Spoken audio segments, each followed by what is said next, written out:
estimados hermanos aquí presentes y a nuestras amistades que el día de hoy nos acompañan en este culto para gloria del Señor. A todos los saludo con la paz de Dios. Con su ayuda bendita y en el nombre de Jesucristo expondré este tema que se le ha titulado El Camino Nuevo y Vivo, con base en la epístola del apóstol San Pablo a los Hebreos, capítulo 10 y versículo 20, que dice: en el nombre de Jesucristo. Leo desde el 19. Así que, hermanos, teniendo libertad para entrar en el santuario por la sangre de Jesucristo, por el camino que Él nos consagró, nuevo y vivo, por el velo, esto es, por su carne. Leemos más adelante: y teniendo un gran sacerdote sobre la casa de Dios, lleguémonos con corazón verdadero, en plena certidumbre de fe, purificados los corazones de mala conciencia y lavados los cuerpos con agua viva. Amén. Hermanos, antes de dar alguna definición, quisiera, a manera de ilustración breve, mencionar lo siguiente. Cuando íbamos a convención a San Luis hace años, por lo general, pasando el puente, ahí por Nuevo Laredo, tomábamos la carretera que se llama La Libre, un camino de ida, un carril de ida y otro de regreso. Y bueno, aquí hay hermanos de Monterrey que a lo mejor me van a ayudar si no me ubico bien. Esa carretera, después teníamos que llegar hasta Monterrey y salir por Santa Catarina, si mal no recuerdo, y llegar hasta Saltillo, y también por una carretera similar. Saliendo de Saltillo, rumbo a Matehuala, bueno, había hay unos cerros, unas montañas donde si va un tráiler adelante de uno y bien despacio, bueno, en aquellos entonces pues se hacían las hileras largas y todos iban bien despacito porque no había forma de rebasar en algunos tramos, puesto que venía tráfico también en sentido contrario. Luego después llegar a Matehuala y ya después de Matehuala a San Luis. Y era un viaje cansado de muchas horas. Pero ahora hay autopistas, ya unas autopistas cómodas para viajar por ahí, muy seguras, muy prácticas, y que se ahorra uno muchas horas de tiempo. Ya no tiene que entrar hasta Monterrey porque ahí en Escobedo está un entronque, una periférica que lo desvía, y ya no tiene que entrar a Saltillo. Ahí hay otra autopista, y tampoco hay que entrar a Matehuala, también hay otra autopista, y se ahorra uno mucho tiempo. De modo que si allá en convención nos ponemos a platicar y un hermano nos dice: no, yo me hice 30 horas y me pasó esto y lo otro. ¿Cómo que 30 horas y es 15 horas? Es que me vine por la libre. ¿Pero por qué? ¿Por qué se vino por la libre cuando ya está la autopista? Bueno, algo similar, hermanos, es una ilustración que el apóstol San Pablo está hablando a los hermanos hebreos que insistían en utilizar el camino antiguo. Y el apóstol les dice: bueno, pero si tenemos un camino nuevo y vivo, por el cual tenemos libertad para entrar en el santuario, ¿cuál es la razón por estar queriendo seguir utilizando el camino antiguo, viejo y obsoleto, muerto, ya sin efectividad?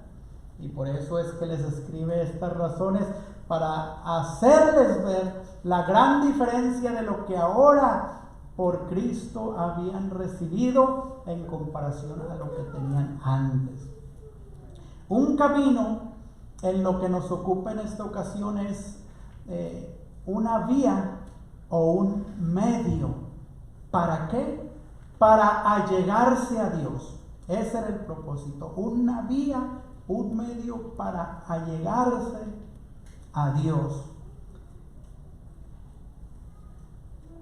Nosotros sabemos, hermanos, que lo que estorba o lo que impide que el hombre tenga acceso libre a Dios siempre ha sido el pecado.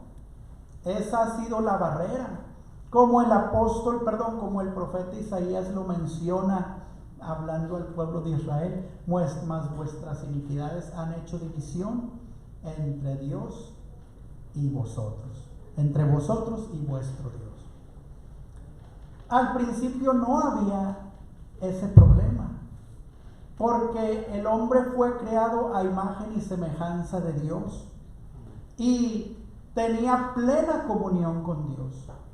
Pero a raíz de que el hombre pecó, desobedeciendo la orden de Dios de no comer del árbol de la ciencia del bien y del mal, entonces Dios los expulsa del jardín del Edén.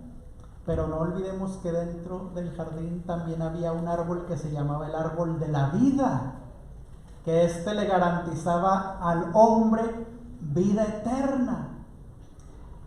El hombre habiendo pecado, Dios dice, porque el hombre no alargue su mano y coma del árbol de la vida y viva para siempre, dice que lo echó fuera del jardín y puso 2 querubines en el lado oriente del jardín y una espada que se revolvía, dice, impidiendo el camino hacia el árbol de la vida.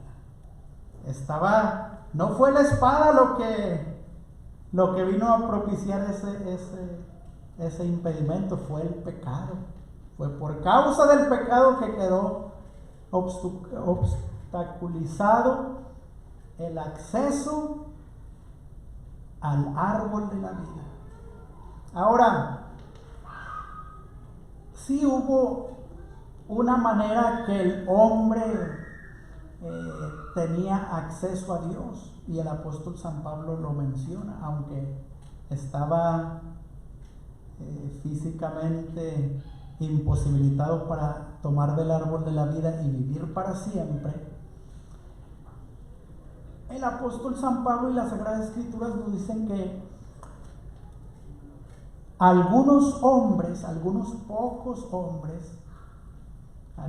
pocos de un linaje empezaron a vivir por fe, como fue Abel. Y al vivir por fe, Dios dio testimonio de que dice que sus obras eran justas y Dios se agradó de él. Y luego nos sigue mencionando la palabra de Dios que ese mismo camino siguió Enoc y tuvo testimonio de haber agradado a Dios, y caminó Enoc con Dios y un día desapareció porque Dios se lo llevó. Y por ese camino caminó también Noé y fue hallado justo en su generación y salvó a su familia, y él también se salvó de un diluvio. Por ese mismo camino caminó Abraham por fe. Era la forma como el hombre podía tener acceso a Dios, a llegarse a Dios por fe. Y Dios le promete a Abraham, pero eran solo unos pocos. De hecho, un linaje que se diferenció a partir de Set entre los hijos de Dios y los hijos de los hombres. Eran unos pocos los que seguían ese camino de la fe. Dios le promete a Abraham, en tu simiente, hablando de Cristo, lo menciona el apóstol San Pablo. No vamos a leer todos estos textos, pero ahí en el Gálatas 3:16, en la epístola a los Gálatas 3:16, hablando de que su simiente es Cristo. En tu simiente serán benditas todas las familias de la tierra. Quiere decir que habría en Cristo un acceso ya no solamente para unos cuantos, sino para muchos, para todas las familias de la tierra. Y también, por otra parte, le promete que lo va a multiplicar su descendencia, pero que habrían de estar en tierra ajena como peregrinos y siervos por 400 años, pero después los habría de libertar. Después de Abraham, Isaac, Jacob, José, Amram, Jocabed, Moisés, fueron personas que siguieron ese camino de la fe y agradaron a Dios, servían a Dios, y Dios daba testimonio de su fe de ellos. Pero cuando se cumple este tiempo de que después de los 400 años el pueblo de Israel es libertado, ahora tenemos que, aunque sí, algunos cuantos seguían ese camino de la fe, para la mayoría del pueblo, o para el pueblo en general en su mayoría, no les era posible seguir ese camino de la fe. No podían allegarse a Dios por medio de la fe. Aunque nos dice la Escritura en la epístola a los Corintios, primera epístola, capítulo 10, que fueron bautizados, aunque fueron bautizados en la nube y en la mar. Y nos dice en esta misma epístola a los Hebreos, que aunque fueron evangelizados también como nosotros, no les aprovechó el oír la palabra de Dios, porque no mezclaron fe. Entonces, aunque unos cuantos sí podían allegarse a Dios por la fe, ya para el pueblo en general no fue posible, no tenían fe. Entonces Dios, que es grande en misericordia y bondad y fiel a sus promesas, les instituye un camino temporal, un medio, una vía temporal para que ellos se puedan allegar a Dios. Y este camino temporal consistía en un tabernáculo, en edificar un tabernáculo en medio, o que estaría en medio del campamento. Y Dios le dice a Moisés de este tabernáculo cuál era el propósito. En el capítulo 25 del libro del Éxodo, versículo 8, dice: en el nombre de Jesucristo lo siguiente: y hacerme han un santuario, y yo habitaré entre ellos. Para que el hombre pueda acercarse a Dios, todo aquel pueblo que carecía de fe, entonces iban a hacer un santuario, un tabernáculo, y Jehová habitaría entre ellos.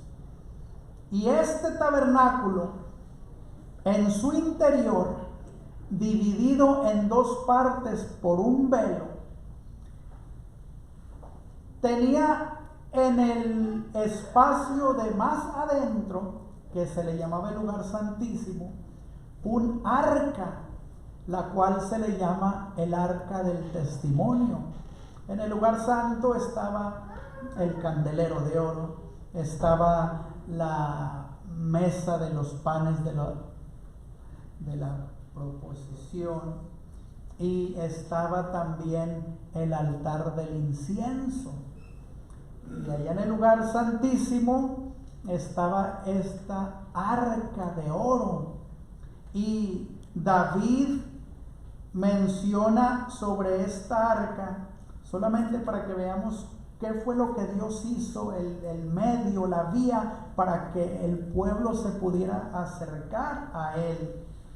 Dice en el libro segundo de Samuel, capítulo 6 y versículo 2, lo siguiente, dice en el nombre de Jesucristo: y levantóse David y fue con todo el pueblo que tenía consigo de Baal de Judá para hacer pasar de allí el arca de Dios, sobre la cual era invocado el nombre de Jehová de los ejércitos, que mora en ella entre los querubines.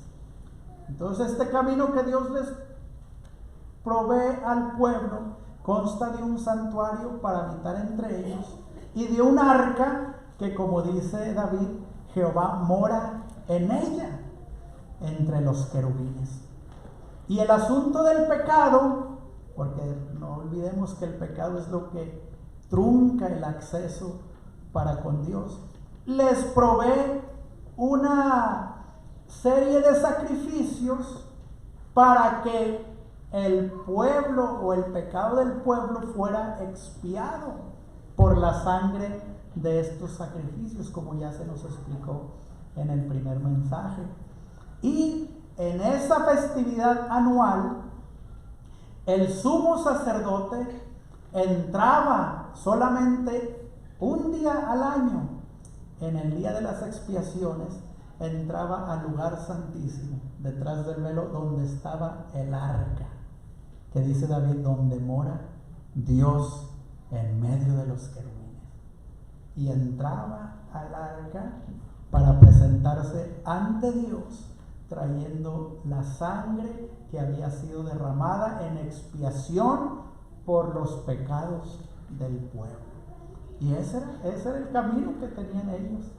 Un acceso limitadísimo, porque nadie entraba ni siquiera del pueblo, ni siquiera al lugar santo, y al santísimo mucho menos, solamente el sumo sacerdote y una vez al año.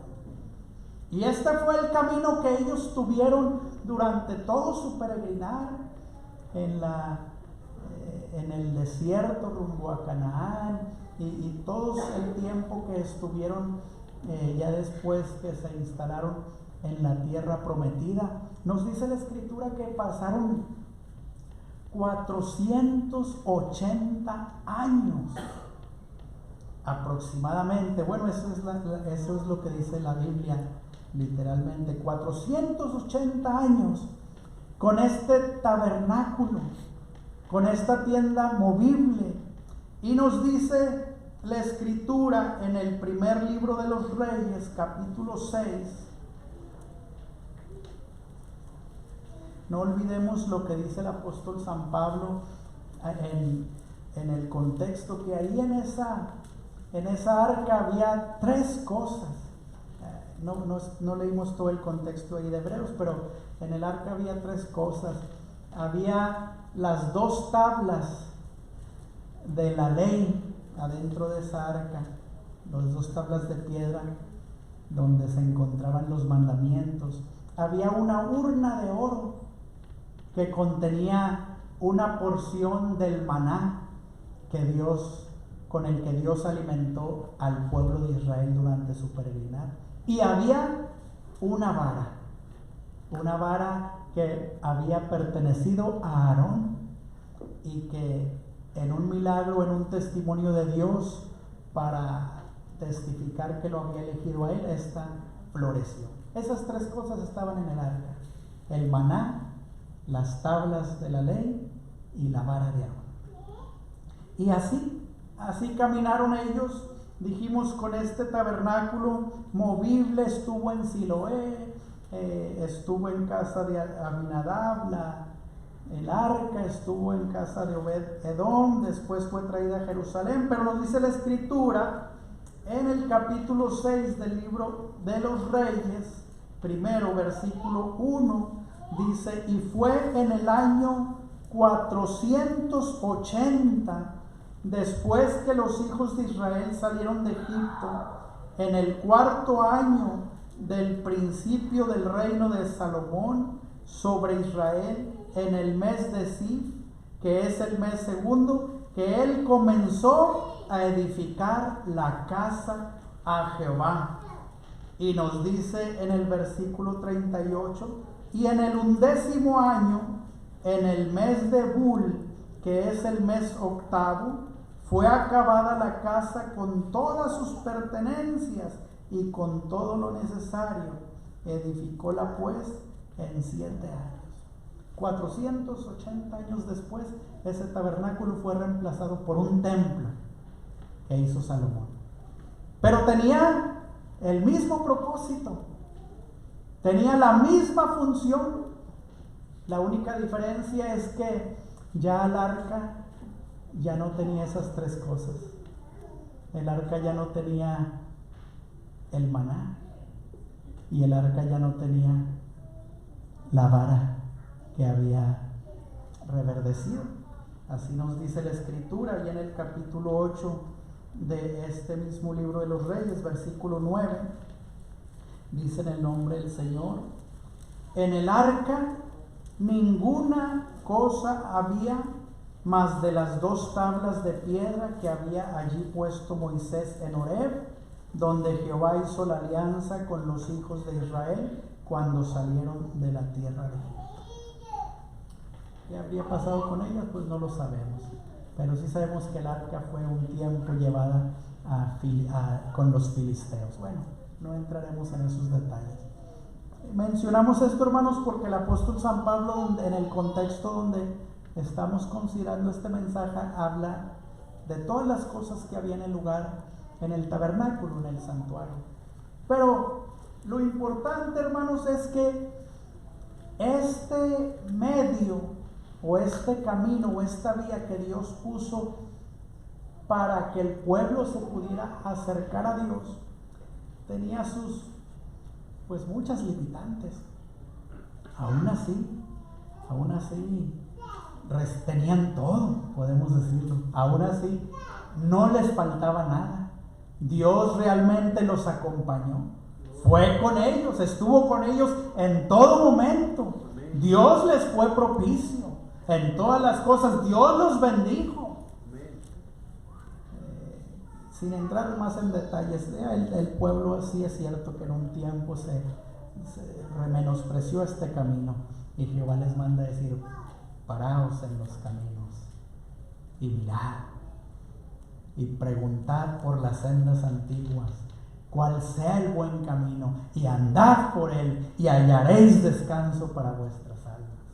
Bueno, porque aún este camino lo menospreciaron. El templo fue destruido, fueron llevados a Babilonia, después fue reconstruido, y bueno, ese era el camino que ellos tenían. Se acercaban a Dios, pero así, a esa distancia, pero aún así no les faltaba nada. Pero para los demás, pues, no había mucho que se pudiera tener de esperanza para el pueblo gentil, para los demás pueblos. No olvidemos la promesa que Dios le había hecho a Abraham: en tus simientes serán benditas todas las familias de la tierra. Y aparece el Señor Jesucristo en la tierra. Y una vez, estando platicando con una mujer samaritana, ella le dice: nuestros padres adoraban en este monte, y ustedes dicen que es necesario adorar en Jerusalén. Y el Señor Jesús le dice a esta mujer lo siguiente: mujer, nosotros adoramos lo que sabemos, porque la salud viene de los judíos. Mas la hora viene, y ahora es, cuando los verdaderos adoradores adorarán al Padre en espíritu y en verdad, porque también el Padre tales adoradores busca que le adoren. Dios es espíritu, y los que le adoran en espíritu y en verdad es necesario que adoren. No sin antes habiéndole dicho: créeme que la hora viene cuando ni en este monte ni en Jerusalén adoraréis al Padre, sino donde quiera que se encuentren los verdaderos adoradores en espíritu y en verdad, podrán adorar a Dios, porque esos adoradores buscan el Padre que le adore. Y les dice a sus discípulos: si me fuere y os aparejaré lugar, vendré otra vez y os tomaré a mí mismo, para que donde yo estuviere. San Juan capítulo 14. Y ellos le dicen: para que donde yo estoy vosotros también estéis. Y les dice: y saben el camino y saben a dónde voy. Y Tomás le dice: no sabemos a dónde vas.